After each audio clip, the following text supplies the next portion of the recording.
Bonjour à toutes et à tous, bienvenue sur la chaîne. Aujourd'hui, j'ai envie de me refaire Judge Dredd avec Stallone.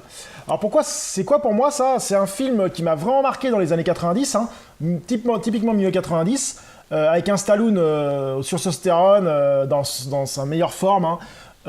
Donc vraiment un film un peu comme Demolition Man qui m'avait bien marqué. Après, il a été dénigré par pas mal de monde en tant que nanar et ainsi de suite.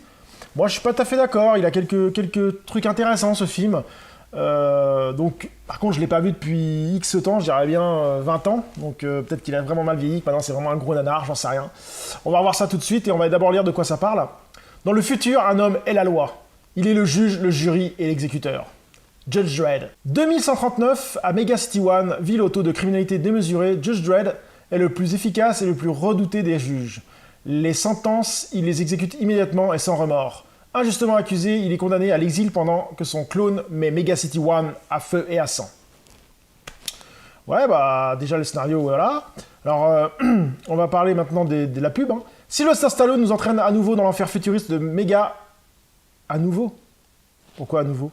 Sylvester Stallone nous entraîne à nouveau dans l'enfer futuriste de Mega City One. Pourquoi à nouveau? Il n'y en a pas eu un autre avant, c'est le premier ça. Bon, ils sont tous gorés.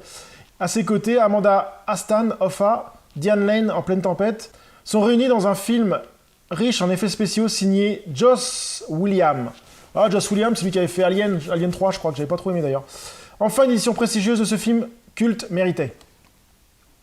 Donc on va voir ce que ça vaut, c'est parti. A few moments later. Donc je viens de me finir Judge Dredd, Sylvester Stallone. Bon film, hein, très bon film des années 90, avec un film bien punchy, vraiment très intéressant, surtout au début. Moi qui ai lu pas mal de comics de Judge Dredd, et ben, je trouve que, à part le casque hein, qui est un peu différent, et quelques trucs, je trouve que la moto est bien retranscrite, la ville, là, comment ça s'appelait, Mega City One est vraiment bien foutue. Tout le début, là, je dirais les 15-20 premières minutes, on a vraiment l'ambiance d'être dans Judge Dredd. Hein. Avec les robots, avec le style, le costume est vraiment bien fait, tout est vraiment bien réalisé, et puis à un moment, pouf, ça passe ça switch au moment où Stallone est accusé, et là on n'est plus du tout dans le monde de Judge Dredd, on est dans un monde complètement différent, avec du Stallone à la testostérone, et on met plus en avant Sylvester Stallone. Et c'est ce que je trouve un peu dommage avec ce film. Mais ça reste un très bon film, du même niveau que Demolition Man et ainsi de suite. Hein. Film classique de Stallone avec de la baston, de l'action, enfin voilà quoi. Du bon Stallone des années 90. Donc oui, si vous aimez Stallone et vous aimez les films des années 90, bah, Judge Dredd reste un bon film. Certains le verront comme un nanar, bien sûr, à notre époque. Mais moi, j'ai repassé un bon moment à le voir. Les effets spéciaux sont vraiment sympas. Surtout l'effet spéciaux du début avec le vaisseau qui arrive dans la ville. Oh, cette scène-là, eh ben, elle est encore vachement bien réalisée. D'ailleurs, les effets spéciaux sont toujours pas mal réalisés. J'étais assez étonné, vraiment bien fait pour l'époque. Hein.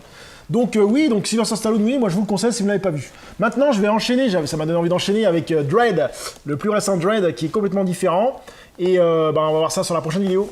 Sur ce, je vous dis à très bientôt sur la chaîne. Salut!